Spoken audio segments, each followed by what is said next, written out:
Nakakatuwa nga talagang pumunta sa dagat kapag ganaring ang low tide at nakakaaliw manguha ng mga lamang dagat. Kahit nga nung hindi pa ako nagbablog ay ang pagmumukha ko ay lagi nasa dagat. Bukod kasi sa ang hanap buhay talaga namin ay nasa dagat, naaliw talaga ako makakita ng mga lamang dagat. Dati siguro akong isda o ay di wow.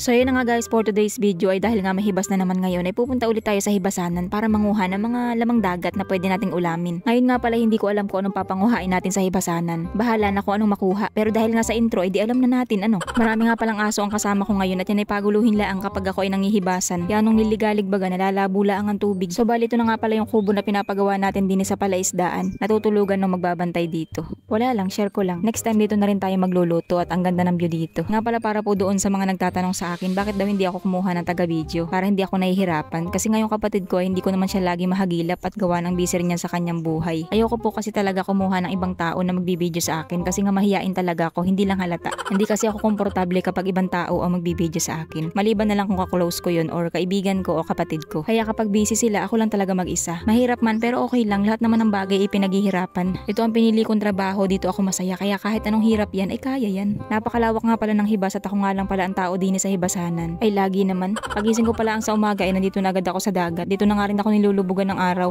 Pati sa panaginip ko nangihibasan na rin ako ay. Mukhang tatandaan na lang tayo din sa hibasanan ah. Ay ayoko pa namang mag-asawa at ako ay natamad pa. Halabat na punta na doon ang usapan. Nga pala may nakita ako ditong isda na mahaba. Hindi ko alam kung anong tawag sa ganitong klase ng isda. Wala lang, share ko lang sa inyo. Tapos may nakita nga pala ako ditong sea cucumber o balatan kung tawagin din sa amin. Marami nga palang klase ang balatan. At gaya nga na nababanggit ko sa inyo, yan nga pala ang pinakanghanap buhay namin din sa probinsya. At ang ganitong klase nga pala ng balatan ay tinatawag naming uwak, balatang uwak. Bakit uwak? Ay pakialam nyo baga. Siguro dahil kulay black. Ang presyo nga pala ng ganitong balatan ay nakadepende yan sa klase nila. At yung ganitong klase nga ay mababa lang ang halaga. Ang mahal ang presyo ay yung balatan na natutunaw o kung tawagin din sa amin ay hanginan. At pagdating naman sa balatang natutunaw ay mayroon ding dalawang klase yun. Hanginang bato at hanginang puti. Ganito nga pala yung tinatawag naming hanginang bato. Kadalasan ito'y nakikita sa ilalim ng bato. Pero kapag gabi mga nakalabas yan. Tapos yung hanginang puti naman na tinatawag namin yun ay mga nakalabas talaga kahit umaga. Hindi ganito ang kulay nun, kulay dilaw, pero hangin ng puti ang tawag namin. Yung ganitong klase nga pala ng balatan na natutunaw ay dapat ay kapag mangunguha ka niyan, yung timba mo ilalagyan mo agad ng tubig para hindi sila malusaw. At kapag ganun ay reject na yun, mababa na ang halaga. So yun na nga, mabalik tayo din sa pangunguha ng pangulam. Nga pala sa mga nagtatanong sa akin, hindi daw ba ako nagsasawa o nauumay sa kakaulam ng seafoods? Alam nyo, sa totoo lang, hindi man nakakaumay kapag libre. Nga pala may nakita ako ditong klase ng seaweeds. Hindi ko alam kung anong tawag namin dito.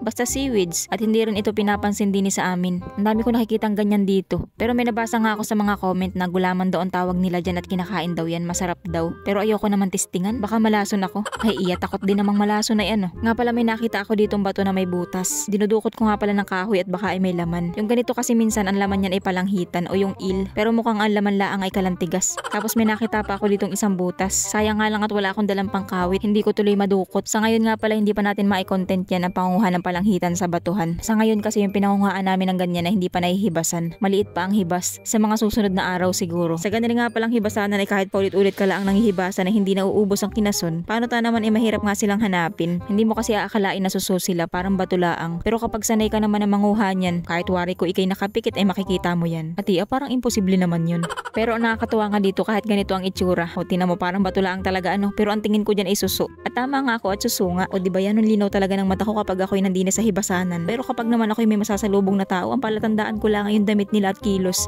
Hindi ko mahitsurahan. Kung hindi ko alapitan ng maigi, hindi ko makikilala. So ayan na nga at umulan na. Ito nga pala yung dahilan kung bakit ako'y kinaubo ng kainaman at sinipon. Kaya naman ako'y natagalan nga sa pagbo-voice over at hindi ako nakapag-post ng mga vlog dahil sa vlog na to. Paano tayo naulanan tapos nainitan? Sanay naman na kasi ako na mainitan at maulanan sa pagbablog. Kaso nga lang nitong nakaraan, abay tinablan. Kasama talaga yan sa buhay ng pagiging content creator. Lalo na nga sa mga ganitong klase ng content. Kaya po sa mga kumukuha lang ng content ko para gawin nilang sarili nilang content, ay Happy New Year po sa inyo. So yun na nga, mabalik tayo. Tuwan-tuwa nga pala ko dito at may nakita akong saang na dalawa. Kaso yung isa pala ay walang laman. At yun na nga at ako'y naubusan na naman ng asabihin. Mahirap talaga kapag sarili mo lang ang kausap mo. Dumaan nga pala muna ako saglit din sa aking bangka at kukuha nga ako ng pangkawit. Ito nga palang bangka na ito ay sakay ni Papa at siya nga ay nanisid. Umuwi na siya at iniwan lang niya din yung bangka at gawa ng hindi pa nga makapasok sa ilog at hibas pa. Tapos may nakita nga pala ko ditong tagutungan na nahibasan. Masarap tong inihaw o di kaya igataan. Lalo na kapag alagyan mo ng dahon ng sili. So swabe. Kaso nga lang ipaisa-isa lang lagi ang nakukuha ko ng ganito kaya naman hindi ako makapaggata. Next time kapag marami ako nakita niyan sa hibasanan, manghuhuli tayo niyan at magagata. Nga pala itong video na ito ay 2 beses ako nang hibasan. Kasi nga ang bilis mag high tide. 1 linggo ata bago ulit ako manghibasan at madagdagan itong video. Nangakit kasi yung kapatid ko na manghapin kami sa dagat. Kaya ngayon ko lang ito nadugtungan. Kasama ko nga pala ngayon si mama sa panghihibasan at palapit nga ako sa kanya at may nakita nga daw siyang kasag na nakabalay sa buhangin at habang papalapit nga ako sa kanya ay minahagip yung aking mata. May nakita akong gutos tumago din sa bato. Kadalasan nga pala sa mga gutos ay nasa butas. Pero meron ka ring makikita na nasa labas lang pag-alagala.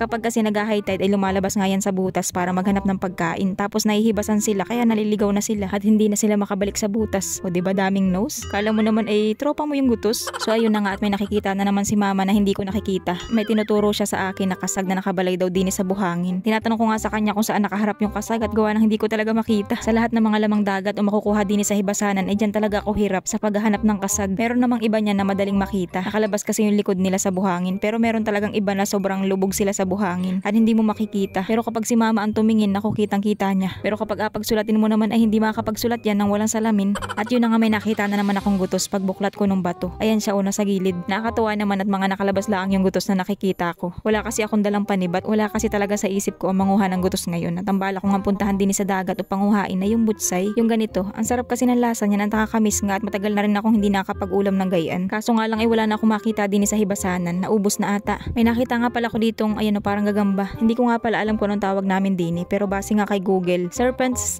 Lintes wag na nga. Serpent starfish. Ayun. So yun na nga may nakita na naman pala akong gutos na pumasok din sa bato. Nakakatuwa naman at puro gutos na nakikita ko ngayon Paano tayo hindi ko sila inahanap kaya nagpapakita. Kaya dapat talaga kapag pupunta ka ng dagat ay may dala ka ng sirok, sibat, pangkawit, kumpleto para kung ano man ang makita mo din sa dagat ay mahuhuli mo. Tulad nga nito, pangkawit lang yung dala ko ay kung may sibat ako ay dinahuli ko na yan at natusok na. At yun na nga para nakauwi na siya sa kanyang bahay, hindi ko na to mahuhuli at yan ang lalim ng butas. Katawid nga pala ko din sa may kabila at nauumay na ako din sa aking laging inapang hibasanan. Malawak kasi itong hibasanan dito. Meron pang batuhan dyan sa likod niyan at bihira nga ako magpunta din sa kabila. Tapos may nadaanan nga pala ko ditong isdang orbe. At syempre papakailaman natin. Pakilamera ako ay. Dalawa pala sila, hindi ko napansin yung isa na ito.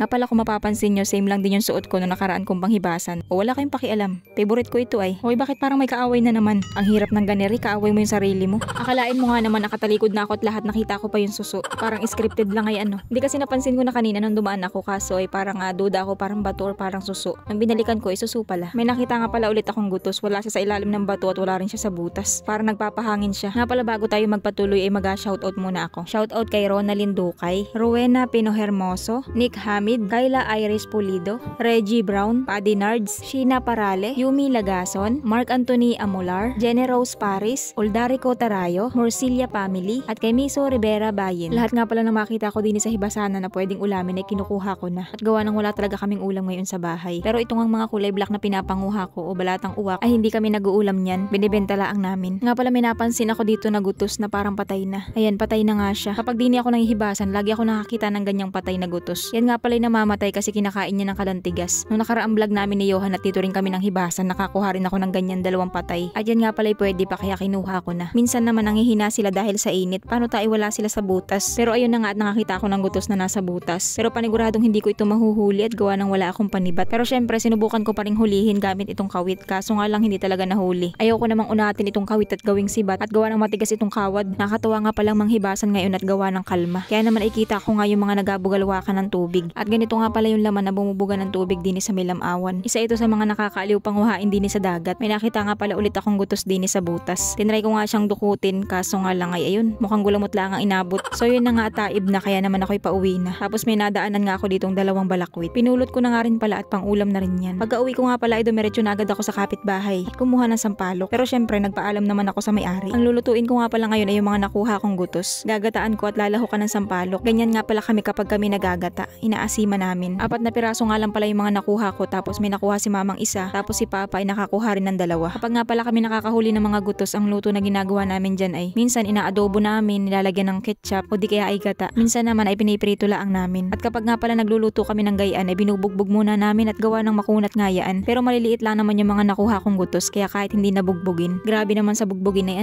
binugbog na nga nung pagkahuli tapos bugbugin pa bago lutuin. Ay kainaman. Rambulan nga na naman pala ang pagkalagay ko ng rekado. Nahuli yung lara. Hindi ko na isabay doon sa unang gata. Ay hayai pa pareho lang din naman na magiging lasa niyan. So yun na nga guys, kain po tayo at yun lang. Bye!